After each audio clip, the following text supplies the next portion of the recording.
Assalamualaikum warahmatullahi wabarakatuh. Selamat pagi teman-teman semua. Pada kesempatan Yumi kali ini, kita dari kelompok 11 ingin mempresentasikan mengenai hasil kerja kelompok kami, yaitu studi kasus mengenai penawaran agregat di bidang pengrajin tempe. Sebelum kita mulai presentasi, izinkanlah saya memperkenalkan diri. Saya Sofiana Sari, selaku moderator serta pemateri. Serta teman-teman saya adalah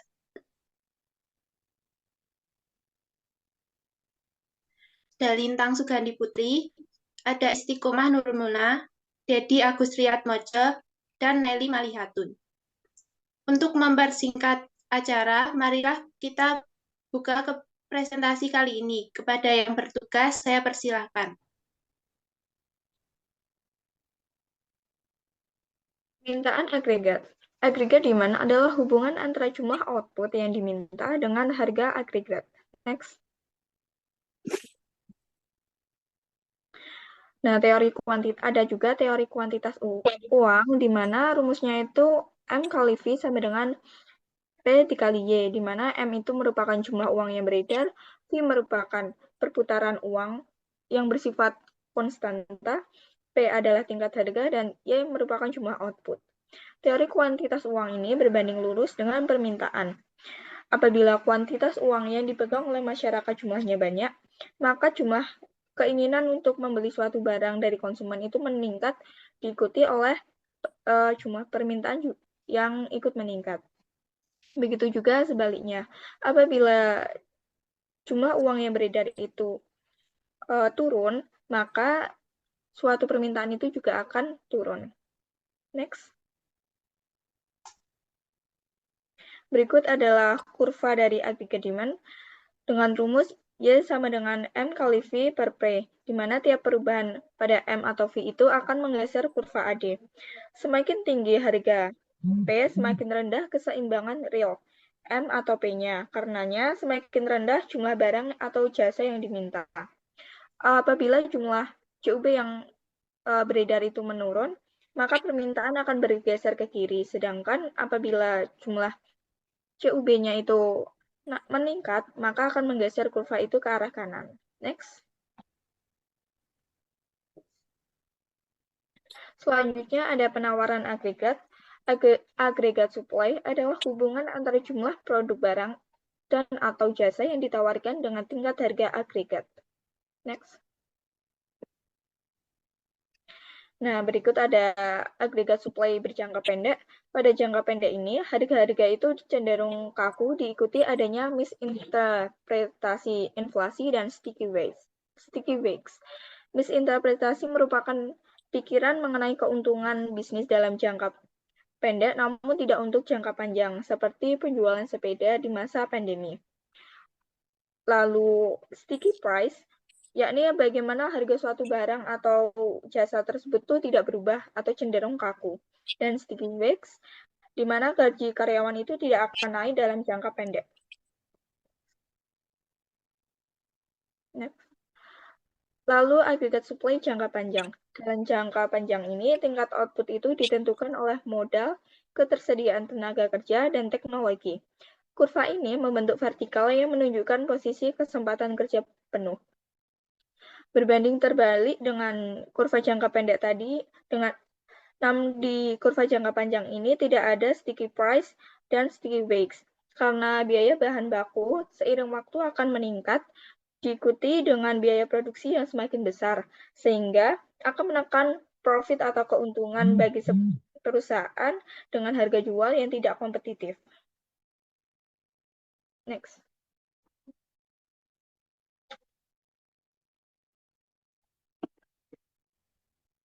Selanjutnya adalah studi kasus. Studi kasus yang dipakai yaitu studi kasus tentang harga kedelai melonjak, pengrajin tempe di Sleman terpaksa kurangi produksi. Pengrajin tempe di Kabupaten Sleman mengalami kendala dalam proses produksi karena kenaikan harga bahan baku yaitu kedelai. Kenaikan harga kedelai menyebabkan produsen harus memikirkan bagaimana memproduksi dengan tepat, mendapatkan tetap mendapatkan keuntungan. Cara yang dilakukan dengan mengurangi jumlah produksi dan mengurangi ukuran kemasan.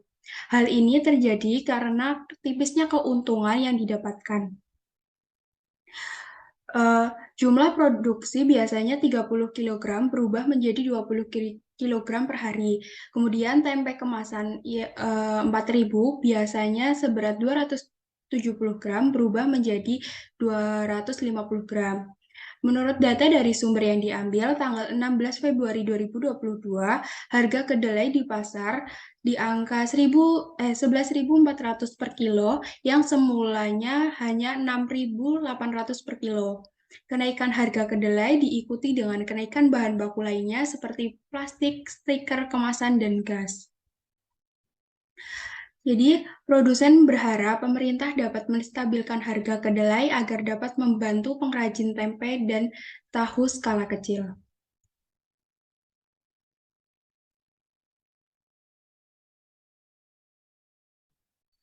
Selanjutnya, alasan termasuk dalam agregat supply adalah penyebab utama pergeseran penawaran agregat. Terdapat banyak sekali variabel yang menyebabkan pergeseran agregat supply, seperti perubahan kualitas dan ukuran tenaga kerja, kenaikan upah dan biaya produksi, inovasi teknologi, subsidi, inflasi, dan pajak produsen. Dalam kasus ini, alasan mengapa masuk dalam penawaran agregat atau agregat supply adalah kenaikan biaya produksi dari supplier seperti bahan baku, kedelai yang perlahan naik semula harga 6.800 per kg, kemudian terus merangkak naik hingga sekarang sudah menembus lebih dari 11.000. Selanjutnya, apalagi kenaikan bukan hanya terjadi pada bahan baku kedelai, melainkan dari bahan baku produksi lainnya seperti plastik untuk mengemas, stiker, kemasan, dan gas. Kenaikan harga kedelai ini menyebabkan perajin tempe atau tahu juga ikut menaikkan harga produksinya.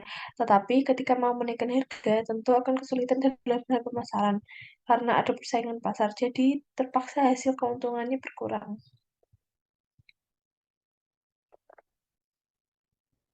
Baik, untuk selanjutnya adalah penyelesaian kasus dari kami. Penyelesaian kasus yang tertera pada artikel tersebut menurut kami kurang efektif karena yang pertama, untuk mengecilkan ukuran dan mengecilkan kemasan itu sangat akan mempengaruhi daya tarik dan tingkat permintaan dari konsumen. Kemudian di sini kita akan memberikan solusi dalam penyelesaian kasus tersebut. Yang pertama yaitu mencari alternatif bahan lain yaitu biji non kedelai. Nah, di sini para pengrajin harus berani dan membiasakan untuk menggunakan bahan-bahan non kedelai. Berdasarkan riset, kedelai bisa digantikan dengan biji-bijian lain berupa biji lejum, kacang edamame, kacang tolo, kacang hijau, kacang kedelai hitam, kacang koro, dan biji lamtoro. Kandungan dari bahan lain di atas justru lebih tinggi gizi dan proteinnya. Namun pengrajin tempe dan tahu takut karena produk yang dihasilkan memiliki rasa dan bau yang sedikit berbeda. Hal ini sebenarnya sebuah persepsi atau habit masyarakat yang perlu diubah karena kita ketahui masyarakat terlalu bergantung pada kedelai. Pemerintah juga dapat membantu dengan cara penyuluhan dan sosialisasi tentang penggunaan biji non-kedelai sehingga tingkat permintaan biji non-kedelai akan meningkat. Kemudian yang kedua adalah pemberian subsidi kepada pengrajin atau pengusaha. Nah, seperti yang kita ketahui, skala produksi yang menurun diakibatkan oleh harga bahan yang meroket. Dengan diberikannya subsidi tentunya akan sangat membantu bagi para produsen untuk meningkatkan skala produksinya kembali. Kemudian yang ketiga, penekanan harga pasar. Nah, di sini kedelai termasuk ke dalam bahan pokok yang berarti masih diatur oleh pemerintah langsung. Jadi harga akan selalu terpaku oleh pemerintah. Hal ini dapat menjadi solusi jangka pendek agar harga tidak melambung terlalu tinggi sehingga permintaan dan penawaran masih di ambang normal. Next. Kemudian yang keempat, memberikan subsidi sementara kepada harga impor kedelai. Nah, permasalahan yang terjadi bukan karena kelangkaan kedelai, namun harga yang meroket. Itu di pasar dunia semuanya meroket dan naik semuanya. Pemerintah harus berani memberikan subsidi pada pengimpor agar mereka terbantu untuk membeli dengan harga yang tidak terlalu tinggi. Ketika mereka mendapatkan harga yang tidak terlalu tinggi, maka harga produksinya juga akan murah dan ketika produk turun ke pasar juga akan jauh lebih murah harganya. Kemudian yang terakhir nomor 5, mengoptimalkan penggunaan lahan. Nah, di sini di Indonesia itu penggunaan lahan masih sangat minim.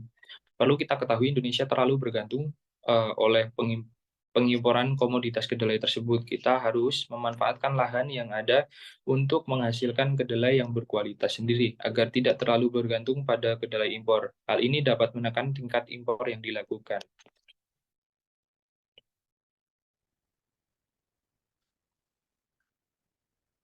Pendapat saya mengenai studi kasus yang dibahas yaitu mengenai penawaran agregat yang terjadi pada produksi tempe yaitu disebabkan oleh inflasi. Hal ini dibuktikan dengan kenaikan pada harga kacang kedelai yang tadinya 6.000 menjadi 11.000. Dan hal ini berpengaruh kepada jumlah penawaran yang ditawarkan oleh produsen. Hal ini menandakan benar bahwa inflasi ini mempengaruhi dari penawaran agregat.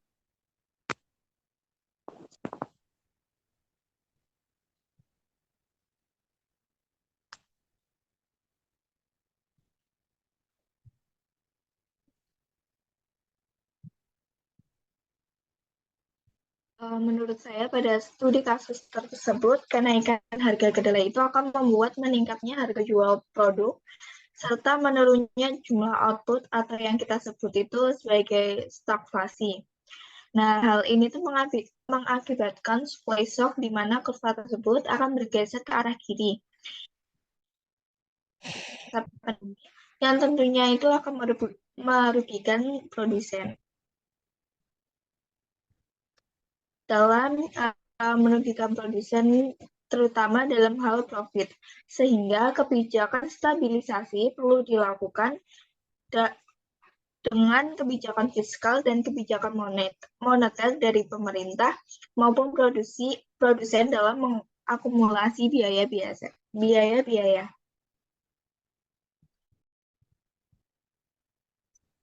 Menurut pendapat saya, jadi mengenai kasus pengrajin tempe tersebut, bahwa pengrajin tempe tersebut mengalami penawaran agregat jangka panjang karena tingginya harga bahan baku, tetapi tidak bisa menaikkan harga karena nantinya jika menaikkan harga akan kesulitan mendapatkan konsumen. Jadi solusinya dapat dilihat dari solusi atas kasus tersebut tuh dapat dilihat dengan penjelasan tadi yang sebelumnya yang sudah dijelaskan oleh Mas Bojo.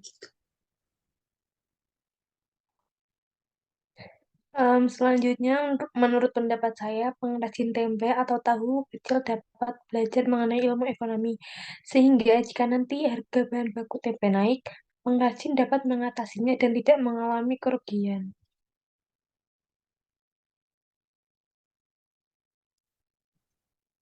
Kesimpulan dari studi kasus yang kita bahas adalah penawaran agregat merupakan hubungan antara jumlah produk barang atau jasa yang ditawarkan dengan tingkat harga agregat. Sedangkan permintaan agregat merupakan jumlah barang atau jasa yang diminta saat harga agregat. Dari kasus yang kita angkat yaitu mengenai kenaikan harga kedelai yang berdampak pada pengurangan produksi oleh pengrajin tempe di Sleman merupakan salah satu contoh dari peristiwa penawaran agregat atau agregat supply. Termasuk penawaran agregat karena terjadi kenaikan bahan baku yaitu kedelai yang awalnya harganya hanya Rp6.000 perlahan naik menjadi Rp11.000. Hal ini menyebabkan jumlah produksi yang bisa dilakukan oleh produsen ikut menurun, yang awalnya 30 kg sekali produksi menjadi hanya 20 kg saja. Dengan keadaan tersebut, dapat pula diasumsikan dengan modal yang sama, produsen akan memproduksi tempe dengan hasil yang kurang. Pengurangan jumlah produksi otomatis akan menyebabkan penawaran tempe kepada konsumen akan berkurang dan memungkinkan terjadinya lonjakan permintaan dan kenaikan harga. Untuk mengatasi masalah tersebut dapat dilakukan dengan beberapa upaya, yaitu ada inovasi bahan baku kacang kedelai dengan kacang-kacangan lain, pemberian subsidi oleh pemerintah, penekanan harga oleh pemerintah, serta meningkatkan produksi kacang kedelai di Indonesia dengan mengoptimalkan lahan. Demikianlah presentasi dari kelompok kami. Semoga bermanfaat dan terima kasih kepada teman-teman yang telah meluangkan waktunya. Saya akhiri, wassalamualaikum warahmatullahi wabarakatuh. Waalaikumsalam warahmatullahi wabarakatuh.